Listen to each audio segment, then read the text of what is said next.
नमस्कार दोस्तों, स्वागत है आपका हमारे इस प्रोग्राम पहल में।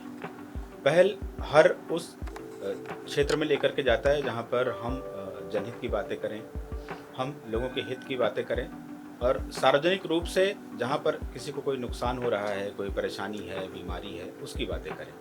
तो आज की पहल में हम मच्छर की बात करेंगे। वैसे तो एक मच्छर एक आदमी का बहुत बड़ा नुकसान कर सकता है।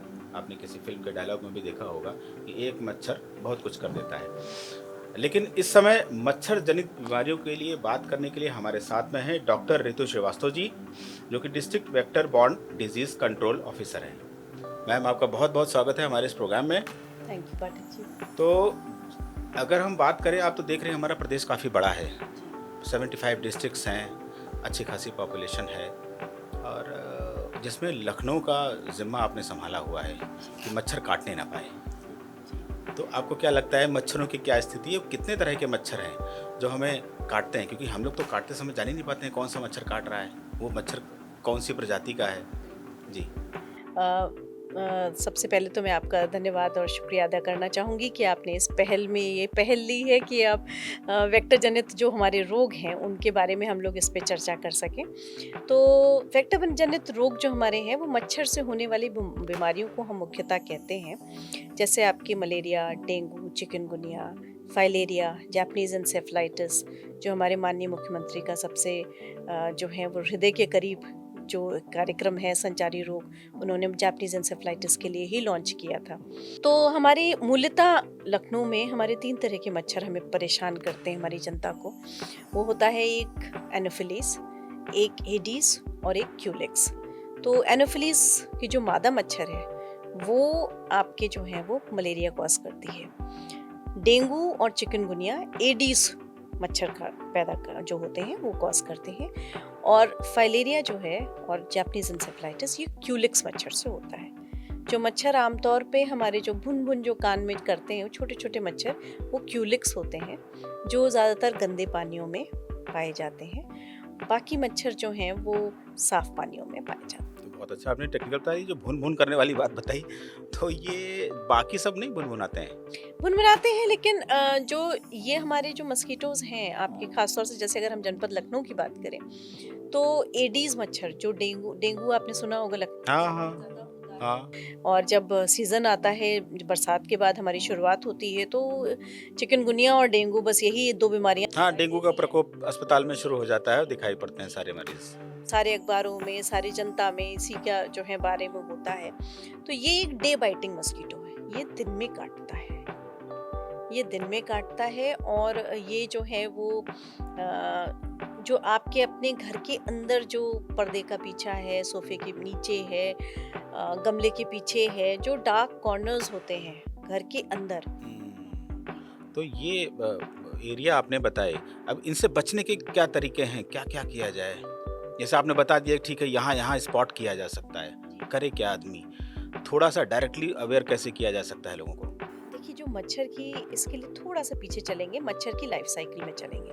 तो जो मच्छर की लाइफ साइकिल है उसमें 4 स्टेजेस होती हैं: अंडा, लार्वा, प्यूपा और अडल्ट मस्कीटो। तो इसके अडल्ट मस्कीटो तो हम लोगों को दिखता है, मच्छर हवा में जो है वो जब उड़ता है तो हमें दिखता है, काटता है हमें दिखता है, भुनभुनाता है तो हमें दिखता है। लेकिन जो बाकी 3 स्टेज हैं, अंडा, लार्वा और प्यूपा, ये पानी में होती है। तो अगर हम जड़ पे वार करें कि कहीं पानी ही ना मिले तो अडल्ट होगा कैसे? तो उसके लिए हमें खुद प्रयास करना है कि हम अपने घर के अंदर और घर के आसपास पानी जो है वो इकट्ठा ना होने दें। जी। तो ये तो आपने बताया कि पानी इकट्ठा ना होने दे, लेकिन आप ये बताइए, जैसे कि आप तो अवेयरनेस प्रोग्राम अक्सर हर साल चलाती हैं और कई सालों से आप चूंकि देख भी रही हैं इस जिले का पूरा ये, तो कितने लोगों तक आपको लगता है कि अवेयरनेस पहुंच चुकी है और कितना गैप है जो इन बातों का ध्यान रखते हो? क्या कोई ऐसा आपको लगता है? जी, लोगों को जानकारी है, लोगों को अब अवेयरनेस इस बात की है, लेकिन लापरवाही है। लोगों को पता है कि पानी इकट्ठा नहीं होना चाहिए। तो अब ये समस्या आ गई कि हम लापरवाही को रोकने के लिए कहें कि जानकारी पहुंचाएं, तो कैसे अवेयर करें? ये ऐसा है ना कि जैसे आपके अपने घर में, हमारे अपने घर में हम पौधे रखते हैं, जो है डेकोरेट करने के लिए, खुशनुमा एटमॉस्फेयर बनाने के लिए हमने घर में पौधे रखे।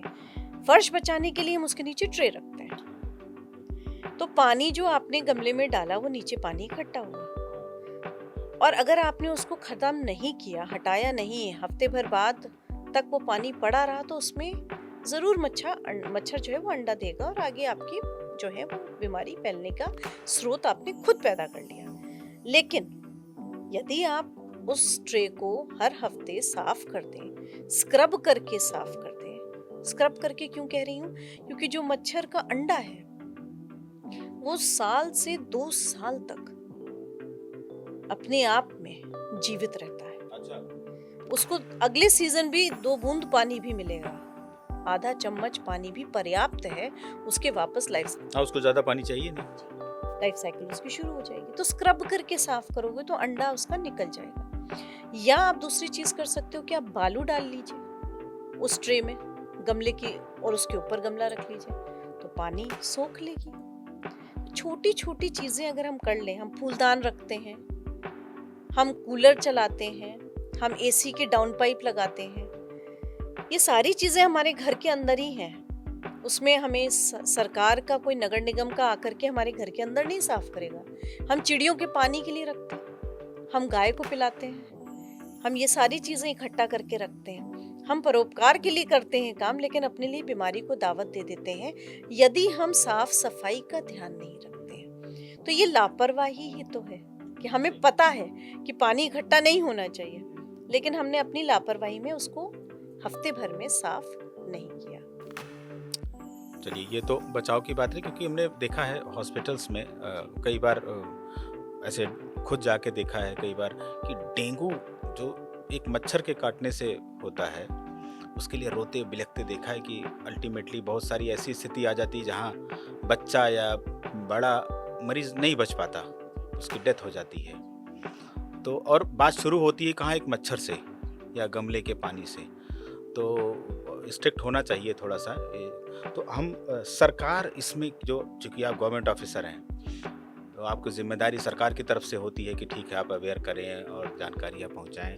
क्या प्रयास कर रही है सरकार इसमें? इसमें सबसे ज़्यादा जो सरकार की पहल है, 2018 से माननीय मुख्यमंत्री जी ने विशेष संचारी रोग नियंत्रण अभियान चलाया है, जो हर वर्ष 3 दफ़े होता है, अप्रैल में, जुलाई में और अक्टूबर में।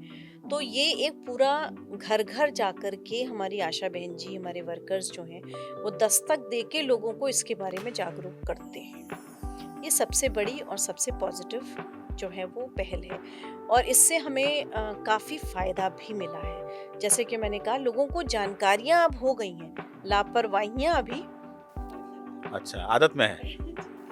और इसके साथ साथ हमारी हर जो सामुदायिक स्वास्थ्य केंद्र है, अस्पताल है, हमारी डेंगू, मलेरिया, इन सब की जांच जो है निशुल्क होती है, और आपको कहीं प्राइवेट अस्पताल पे जाने की ज़रूरत नहीं है, पैसा खर्च करने की ज़रूरत नहीं है। सरकार हर साल, अगर आप प्राइवेट में जाते भी हैं, प्राइवेट पैथोलॉजी पे, तो हमारे डेंगू की टेस्टिंग का दाम फिक्स्ड है, तो आपको उससे ज़्यादा देने की ज़रूरत नहीं। अच्छा, ये खास बात है, जबकि जांच में बहुत ज़्यादा अप एंड डाउन्स होते हैं, प्राइवेट पैथोलॉजी में बहुत पैसे लेते हैं लोग। जी, वो हर साल हमारे रेट फिक्स होते हैं, तो ये एक जानकारी होनी चाहिए। और वैसे तो सरकारी तौर पे हर अस्पताल में, लखनऊ में 25 ऐसे अस्पताल हैं जहाँ पर डेंगू की जांच निशुल्क मुफ्त होती है, तो आप वहाँ जाइए। आप, हमें लगता है ये वाली जानकारी भी सबको नहीं है अभी।